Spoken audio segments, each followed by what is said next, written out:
ജസ്നയുടെ തിരോധാനം പ്രഹേളികയായി തുടരുകയാണ്. ജസ്ന എവിടെയെന്ന് CBIക്കും കണ്ടെത്താൻ കഴിഞ്ഞിട്ടില്ല എന്നുള്ളത് തന്നെയാണ് വസ്തുത.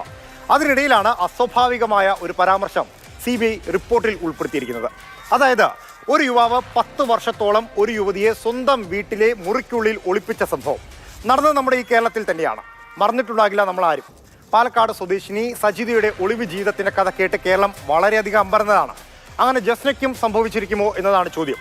അതറിയില്ലെങ്കിലും ജസ്നയുടെ തിരോധാന കേസ് അവസാനിപ്പിച്ചുള്ള CBIയുടെ റിപ്പോർട്ടിൽ സജിതയുടെ കഥയും വിവരിക്കുന്നുണ്ട്. എന്തിന്?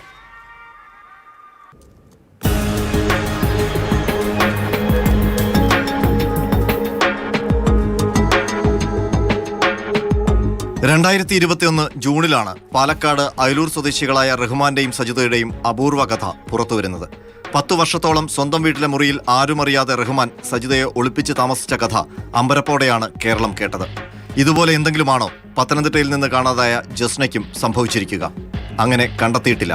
പക്ഷേ ജസ്ന തിരോധാന കേസ് അവസാനിപ്പിച്ചുകൊണ്ട് CBI കോടതിയിൽ നൽകിയ റിപ്പോർട്ടിൽ സജിതയുടെ ഒളിവ് ജീവിതവും പരാമർശിച്ചിട്ടുണ്ട്. ജസ്നയുടെ തിരോധാനത്തിന് സജിതയുടേതിന് സമാനമായ സാഹചര്യത്തിനുള്ള സാധ്യതകളെ റിപ്പോർട്ടിൽ തള്ളിപ്പറയുന്നില്ല. പാലക്കാട് നെന്മാറ അയലൂർ സ്വദേശികളായ റഹ്മാൻ മുഹമ്മദ് ഖനിയും സജിത വേലായുധനും കളിക്കൂട്ടുകാരായിരുന്നു. പ്രണയത്തിലായ ഇരുവരെയും വീട്ടുകാർ വിലക്കിയതിനെ തുടർന്ന് സജിത വീട് വിട്ടിറങ്ങി.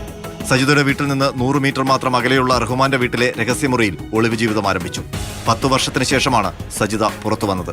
ഇരു വീട്ടുകാരുടെയും സമ്മതത്തോടെ ഇപ്പോൾ ഇരുവരും സുഖമായി കഴിയുന്നു. സജിതയെ കാണാതായതിനെ തുടർന്ന് വീട്ടുകാർ പോലീസിൽ പരാതി നൽകിയിരുന്നു. റഹ്മാനെ അടക്കം നാട്ടുകാരായ പലരെയും ചോദ്യം ചെയ്തു. 10 വർഷത്തിന് ശേഷം ഒളിവ് ജീവിതം അവസാനിക്കും വരെ സജിത എവിടെയെന്ന് കണ്ടെത്താൻ പോലീസിന് കഴിഞ്ഞിരുന്നില്ല. ഈ ഒളിവ് ജീവിതത്തെ സംബന്ധിച്ചാണ് CBI Thiruvananthapuram chief judicial magistrate Shibu Daniel നൽകിയ റിപ്പോർട്ടിൽ പരാമർശിച്ചിരിക്കുന്നത്. പ്രത്യേകിച്ച് കാരണമൊന്നുമില്ലാതെ സജിതയുടെ കഥ ജസ്ന കേസ് റിപ്പോർട്ടിൽ ഉൾപ്പെടുത്തിയത് പല സാധ്യതകളിലേക്ക് CBI വഴി തുറന്നിടുന്നു എന്നാണ് നിഗമനം.